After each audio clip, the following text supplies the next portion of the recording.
Welcome to our first video product update. I'm Wulf, advocating cloud foundations at meshcloud, and with me today is our product manager. Could you introduce yourself real quick? Yeah, sure. Hey, my name is Jelle, product manager at meshcloud, and as I am an expert on everything we do, I'm here to tell you a little bit more. Thanks, that's great. So we'll go through a few changes we've made to the product in the last weeks. What can we start with? Yeah, good question. So first thing I wanted to show you is our new so-called Chargeback API. For those of you that have been longer with us, Chargeback is really an important thing we do. And previously you would get your data, so your multi-cloud cost management with CSV files, and now we finally enabled an API for doing so. I'll quickly show you what that looks like. If you go here in the API documentation to the mesh chargebacks, we can view how to use the API, and we'll have a look at some data. So right here you can see the JSON API. If you're building APIs, you know what JSON is. And we can see here, okay, we have a mesh chargeback object. It has a customer, a project, so you know exactly from who it is, who the costs are from, and from which period. And in the line items right here, you can see what costs were occurred, how many euros, how many dollars, etc., and from which cloud platforms.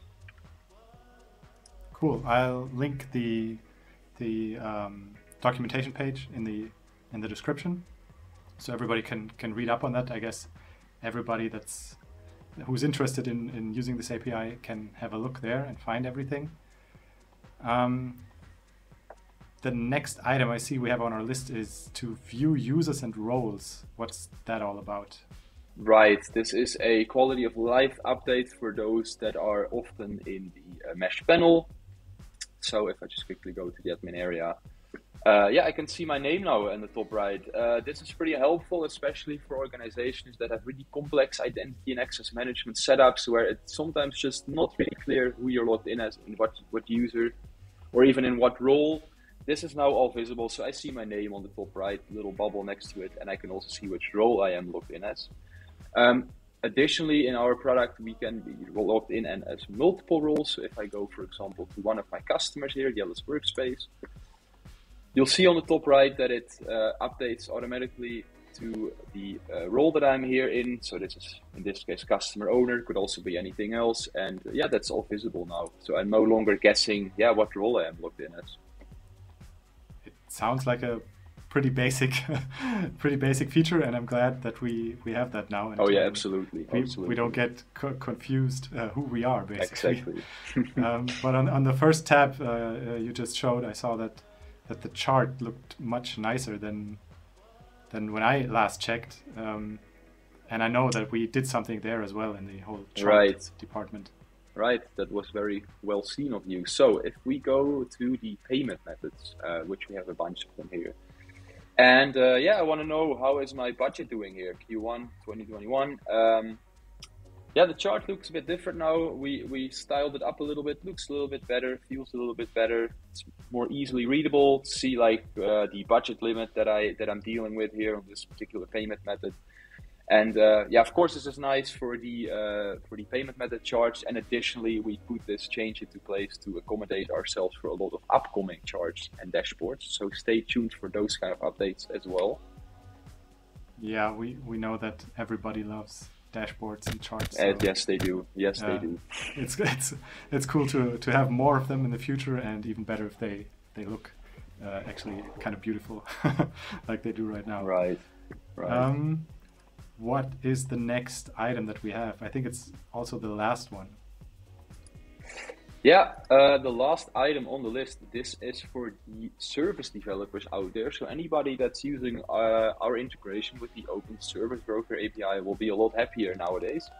Because one often requested feature, and it was also visible in our feature request board, which you can find at meshcloud.kenny.io, was the purging of in-progress service instances. So in case you are developing an open service broker and you're creating some test instances and messing around a bit with it, you'll often find that you're going to have some of these service instances that are pretty much stuck, or they're not really real anymore. And previously that was kind of a pain to get rid of those. You either had to do a lot of magic in your service broker, or even worse, you'd have to contact support to get rid of these service instances. So what we did now is we allow you to delete or purge these service instances by yourself. To do so, you go to the customer that is hosting these service brokers, you go to the marketplace, and then within the failed instances overview right here, we can now see with these blue bubbles that we have in progress service instances. So